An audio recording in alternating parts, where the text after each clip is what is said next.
పుల్లగా ఉన్న పచ్చి మామిడికాయలు ముదిరినవి టెంక కట్టినవి తీసుకోవాలి. కడిగి గుడ్డ పట్టి తుడిచి తొడిమి తీసి మళ్ళీ తుడుచుకోవాలి.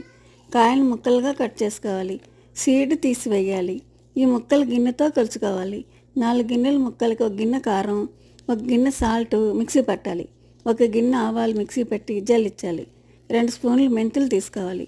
3 వెల్లుల్లిపాయలు తీసుకుని ఒలిచి పెట్టుకోవాలి. 1 గిన్నెలో ఆవుపిండి, ఉప్పు, కారం, మెంతులు, వెల్లుల్లి రెమ్మలు అన్నీ కలుపుకోవాలి. వేరొక గిన్నెలో పల్లి ఆయిల్ 1½ తీసుకోవాలి. ముక్కలు కొద్ది కొద్దిగా నూనెలో ముంచి ఈ కలిపిన పౌడర్లో వేసుకోవాలి. వేరొక పెద్ద గిన్నెలో కొంచెం నూనె పోసుకోవాలి. ఈ కలిపిన పౌడర్లో ఉన్న ముక్కలు కొద్దిగా పోసిన నూనెలో వేసుకోవాలి. ముక్కలన్నీ అట్లాగే వేసుకోవాలి. ఆఖరణ మిగిలిన పౌడర్ వేసి మిగిలిన నూనె పోసేయాలి. గట్టిగా మూత పెట్టుకోవాలి. 3 రోజుల తర్వాత మొత్తం కలుపుకోవాలి. ఏడాది నిలవ ఉంటుంది.